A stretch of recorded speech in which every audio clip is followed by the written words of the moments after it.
Halo teman-teman, selamat datang di channel podcast horor. Hari ini saya akan menceritakan kisah yang berjudul Tumbal Pesugihan.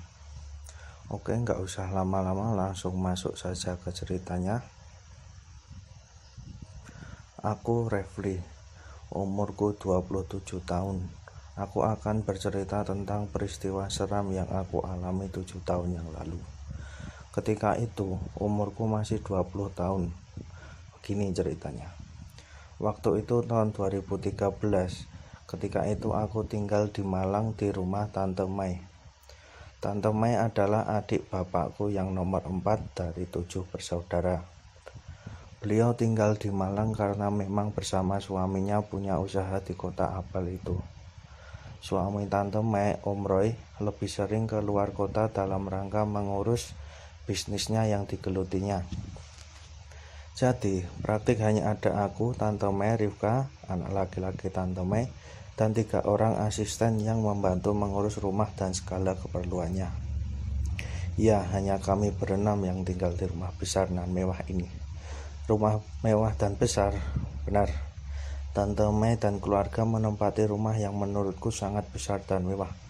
Rumah 2 lantai memiliki 8 kamar besar, perabotan mahal mengisi setiap sudut ruangan.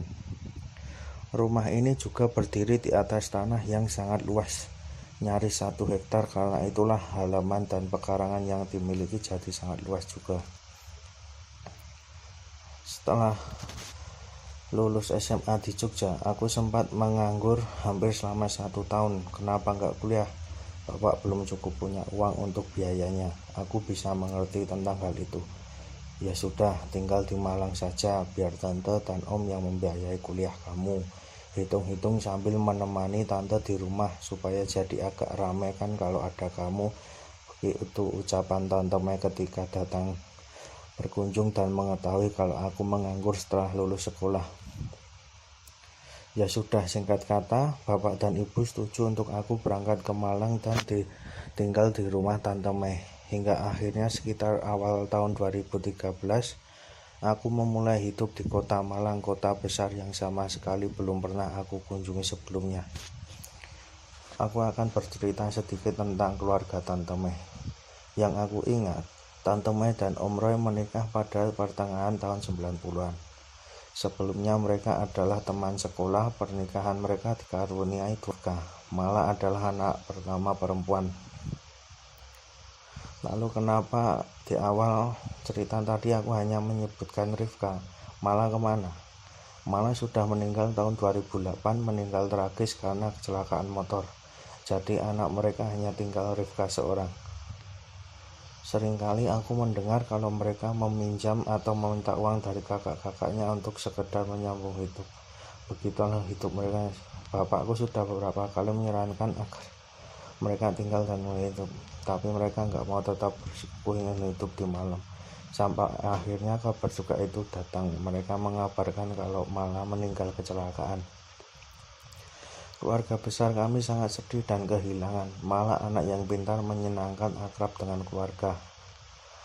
Tetapi semeninggalan malah aku dengar kalau Tante Mai dan Om Roy hidupnya secara perlahan mulai membaik. Kata bapak, usaha yang mereka rintis mulai banyak membuahkan hasil. Sampai akhirnya pada tahun 2010 mereka akhirnya mampu memiliki rumah sendiri. Waktu itu rumahnya bukanlah rumah mewah yang aku ceritakan di awal tadi. Masih rumah nggak terlalu besar, tapi kata bapak sudah termasuk rumah mahal. Bapakku anak pertama dari 7 bersaudara. Mereka semua lahir dan besar di Jogja, termasuk Tante Mai. Pada tahun 2011, adik bapak yang paling bungsu, Om Seno, terkena PHK di perusahaan tempat dia bekerja. Sejak itu dia menganggur. Ya sudah, Seno ikut aku aja ke Malang, bantu usaha kami, bantu pekerjaan Mas Roy daripada nganggur di Jogja. Begitu kata Tante Mai setelah mengetahui kalau Om Seno sudah gak bekerja lagi. Begitulah akhirnya Om Seno berangkat dan tinggal di Malang, membantu usaha yang dijalani Om Roy. Aku yang cukup dekat dengan Om Roy sedikit merasa kehilangan ketika akhirnya pindah kota. Umur yang gak terpantau jauh membuat kami layaknya teman dan sahabat. Tapi sekitar 6 bulan kemudian, kabar duka kembali datang. Om Seno berpulang ke pangkuan ilahi. Dia meninggal mendadak karena kecelakaan kerja, terjatuh dari atap salah satu pabrik milik Om Roy. Saat itu adalah momen terburuk dalam hidupku, kehilangan om tersayang secara mendadak. Lagi-lagi kami sekeluarga berduka cukup dalam. Lalu sekitar 1 tahun setelah meninggalnya Om Roy, kabar kalau Tante Mei dan Om Roy sudah pindah ke rumah baru. Menurut cerita dari bapak dan adik-adiknya, keluarga mereka pindah ke rumah yang jauh lebih besar, lebih mewah, berdiri di atas tanah yang luas pula. Senang, tentu saja kami semua senang mendengar kalau ada anggota keluarga besar yang sudah sangat sukses keuangan, kaya raya. Yaitu tadi sampai akhirnya setelah lulus sekolah aku ditawari untuk tinggal di rumah Tante Mei, ditambah akan dibiayai kuliah. Aku pun tinggal di Malang. Sampainya di rumah Tante Mei dan Om Roy, aku diperingati sama Tante Mei. Kamu jangan pernah masuk ke kamar itu ya, isinya perlengkapan kerja Om Roy. Nanti dia marah kalau ada yang masuk ke ruangan itu, kata Tante Mei. Sebelumnya aku sudah diajak berkeliling, dikenalkan dengan 3 asisten, dijelaskan tentang seluruh kamar dan ruangan yang ada di dalam rumah sangat besar ini. Kamar yang dimaksud oleh Tante Mei tadi yang gak boleh aku masuki adalah yang kamar di lantai atas. Letaknya di depan sebelah kanan dari kamar yang akan aku tempati nantinya, yaitu tadi peringatan Tante Mei. Lalu beberapa kali seperti menegaskan kalau aku sama sekali nggak boleh memasukinya. Ya sudah, aku pasti menurut, nggak akan berani untuk menentang omongan Tante Mei. Kamar yang misterius, begitu aku menyebutnya. Di rumah Tante Mei, aku disediakan kamar di lantai 2, kamar besar yang letaknya nggak jauh dari tangga, persis bersebelahan dengan kamar mandi. Oh iya, kunci kamar kamu kayaknya masih rusak deh. Tante belum sempat untuk menghubungi tukang untuk memperbaikinya. Selalu lupa, kata Tante Mei ketika kami sedang di meja makan. Hari pertama dihabiskan dengan berkenalan dengan lingkungan rumah seperti penghuni lainnya, hingga nggak terasa akhirnya malam pun tiba. Sampai pada saat itu aku belum juga berhenti terkagum-kagum dengan segala harta di rumah yang dimiliki oleh Tante Mei dan Om Roy. Perabotan layaknya untuk raja dan ratu, sungguh kaya raya mereka. Ya sudah, kamu istirahat dulu sana, pasti capek kan seharian ini. Tante Mei menutup percakapan kami malam itu. Setelah itu kami masuk ke kamar masing-masing.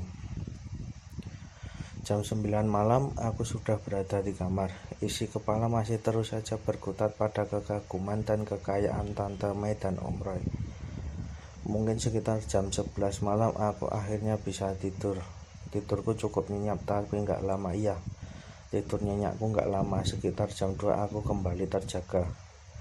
Sejak masuk kamar tadi, sengaja aku nggak matikan semua lampu. Aku hanya nyalakan lampu kecil di meja belajar untuk sekedar menerangi supaya nggak terlalu gelap. Sepertinya aku terbangun karena semilir angin dingin yang mengelus tubuh. Anginnya berembus masuk melalui pintu kamar yang dalam keadaan terbuka. Karena pintu terbuka itulah aku jadi bisa melihat keluar. Celahnya cukup bagiku untuk memperhatikan gelapnya suasana luar kamar. Beberapa lama aku diam memperhatikan gelap di luar. Belum 100% sadar setelah terjaga. Aku juga masih berusaha mengumpulkan niat dan tenaga untuk bangun dari tidur lalu menutup pintu.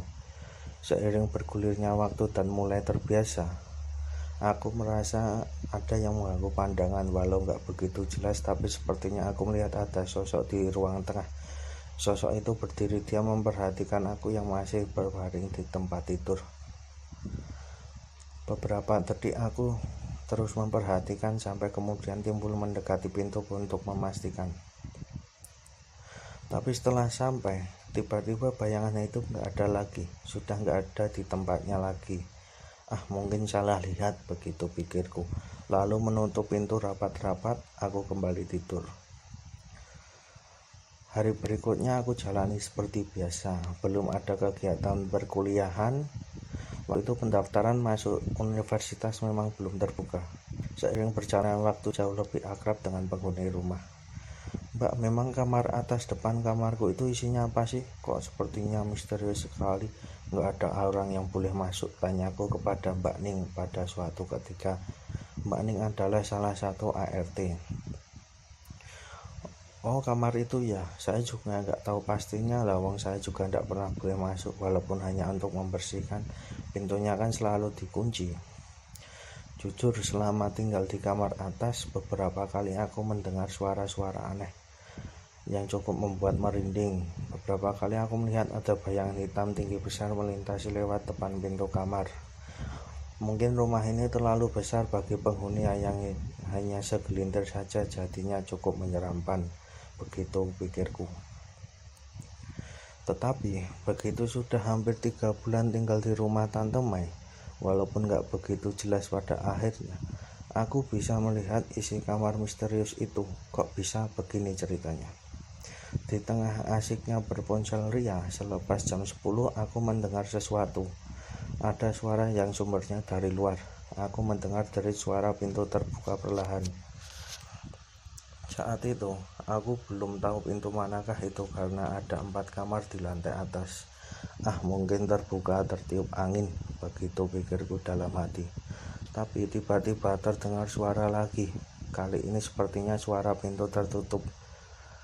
Setelah itu aku memutuskan untuk mematikan lampu besar dan membiarkan lampu kecil tetap menyala seperti biasanya.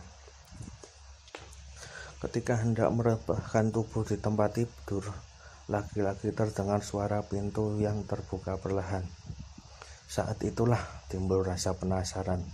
Aku berniat melihat keluar untuk mengetahui pintu kamar mana yang terbuka. Sudah membuka pintu dan melongok keluar, benar dugaanku.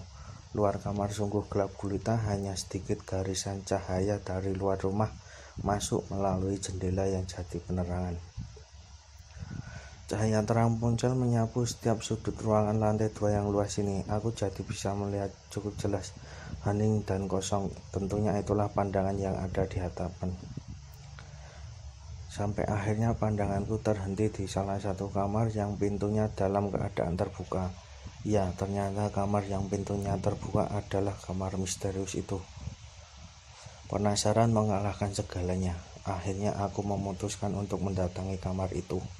Sampai akhirnya aku sudah berdiri di tempat kamar itu. Pintu gak terbuka penuh, hanya setengah saja. Lalu perlahan aku mendorongnya sampai terbuka lebar.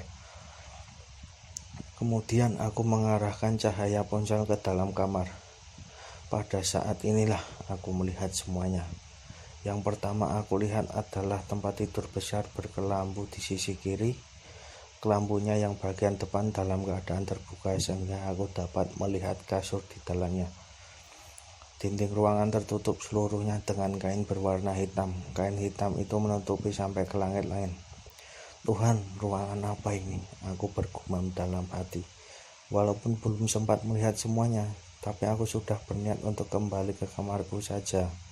Tapi belum juga kaki ini melangkah, tiba-tiba aku mendengar suara. Ada suara seperti menggeram pelan tapi terdengar jelas. Detik berikutnya jantungku seperti berhenti mendadak. Aku kaget, ketakutan. Ya Tuhan, aku melihat ada makhluk hitam tinggi besar sedang berdiri di pojok kamar. Sebegitu tinggi hingga kepalanya nyaris menyentuh langit-langit. Melihat itu semua, aku langsung melari menuju kamarku. Aku menangis pelan ketakutan, tapi walaupun begitu aku masih bisa mendengar suara di luar, suara pintu yang perlahan tertutup. Setelah itu, semalaman aku duduk bersandar di pintu hingga pagi menjelang. Sejak itu, aku menyebut kamar misterius dengan sebutan kamar gelap. Hari-hari berlalu, aku terus jalani hidup di rumah Tante Mai. Tapi semua kejadian seram di rumah tetap aku rasakan. Terus saja kejadian itu yang membuatku sangat gak betah. Sosok makhluk itu sungguh sangat menyeramkan. Aku gak mampu untuk menggambarkan. Di dalam mimpi, ketika makhluk itu datang, tubuhku sama sekali nggak bisa bergerak. Aku hanya bisa menangis. Kemudian dia meraih tanganku, menyeretku, menarik tubuhku dengan kasar. Lagi-lagi aku hanya bisa berteriak, amat sangat ketakutan. Lalu akhirnya kami seperti berada di tepi jurang yang sangat dalam, sampai aku nggak bisa melihat dasarnya. Tiba-tiba makhluk menyeramkan itu mengangkat tubuhku, lalu melemparku ke dalam jurang. Di saat inilah biasanya aku terbangun dari tidur, tersengal-sengal, berkeringat, lalu menangis sejadi-jadinya. Beberapa kali aku juga bercerita kepada bapak dan ibu tentang semua yang aku alami di rumah ini melalui sambungan telepon. Mereka hanya bisa menenangkan, meminta aku untuk kembali ke niat awal, yaitu berkuliah. Untuk sementara aku berusaha untuk turuti omongan mereka, berusaha untuk kuat menghadapi semuanya. Masih lekat dalam ingatan waktu itu, suatu hari di bulan November, hanya beberapa hari setelah hari ulang tahunku, pulang kuliah, ternyata Tante Mei dan Rika sedang gak ada di rumah. Hanya ada 3 ART. Pada kemana mbak? Tanyaku ke Mbak Nini. Tadi jam 3 berangkat ke Surabaya mas. Rika pengen jalan-jalan katanya, pulangnya besok sore. Jalan-jalan? Kenapa mendadak? Kok gak bilang-bilang? Ya sudahlah, mungkin mereka ada acara mendadak. Singkat kata, malam pun tiba. Karena sendirian, setelah makan aku langsung masuk ke kamar walaupun masih jam 7:30. Malam semakin larut. Sekitar jam 10 rasa kantuk mulai datang menyerang. Aku yang seharian sangat lelah karena banyak kegiatan,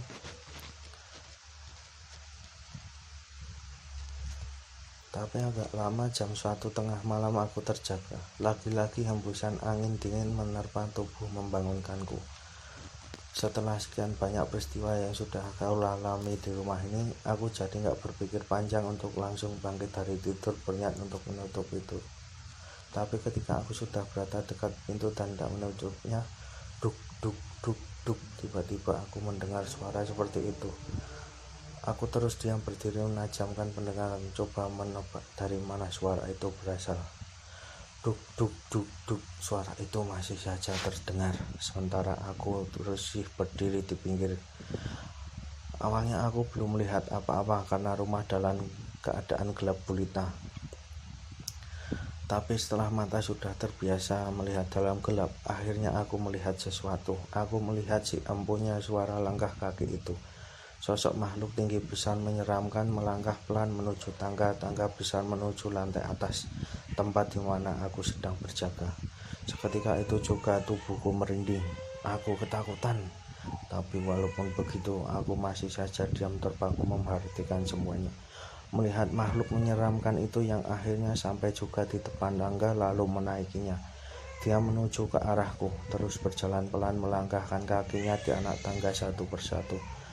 Seperti tersadar, aku lalu melangkah mundur perlahan mendekati pintu kamar lalu memasukinya. Di dalam kamar aku menutup rapat pintu-pintu. Aku sangat-sangat ketakutan, berharap makhluk menyeramkan itu gak akan masuk. Tapi harapan tinggal harapan, karena aku lihat gagang pintu bergerak-gerak sendiri. Benar, karena beberapa detik kemudian perlahan pintu mulai terbuka. Di sini aku menangis tapi gak mampu berteriak. Ketika pintu sudah terbuka lebar, akhirnya aku melihat sosok menyeramkan itu. Aku terpaku, tubuhku kaku. Kemudian dia melangkah masuk. Pada saat inilah aku melihat bentuknya dengan jelas. Sangat menyeramkan, gak mampu aku menggambarkan. Akhirnya dia sudah benar-benar berdiri di samping tempat tidur. Aku hanya bisa menunduk sambil terus menangis. Tapi tiba-tiba ponselku berdering. Sambil menunduk aku menerima panggilan telepon itu. Nak, kamu belum tidur? Kok perasaan ibu gak enak ya? Dari tadi ibu gak bisa tidur. Apakah kamu baik-baik saja? Aku mendengar suara ibu di ujung sambungan telepon. Semakin menjadi-jadilah aku menangis. Bu, aku takut, aku gak tahan. Aku pengen pulang saja bu, aku takut bu. Sambil menangis aku bilang seperti itu, sambil terus menundukkan wajah. Iya nak, kamu pulang saja ya, kamu pulang, begitu jawab ibu. Aku terus menangis sambil menceritakan yang aku alami. Syukurlah setelah itu aku akhirnya berani mengangkat wajah untuk melihat seisi kamar. Ternyata makhluk itu sudah pergi. nggak ada kamarku lagi. Aku langsung berdiri lalu menutup pintu. Keesokannya tiba-tiba bapak datang pada sore hari. Aku sangat senang melihat beliau. "Pak, aku sudah nggak kuat lagi, aku mau pulang saja, Pak. Tolong bolehkan aku pulang ya, Pak," ucapku sambil menangis sesenggukan. "Iya nak, bapak juga datang untuk menjemput kamu kok. Bapak dan ibu sudah tahu semuanya, ayo kita pulang." Sore itu juga aku pulang ke Jogja bersama bapak, meninggalkan rumah Malang dengan segala kengeriannya. Terima kasih Tuhan, aku masih diberi kesempatan untuk hidup. Terima kasih, aku masih terselamatkan. Oke, cukup sekian ya teman-teman. Semoga terhibur. Jika ada kekurangan mohon dimaafkan. Silahkan subscribe dan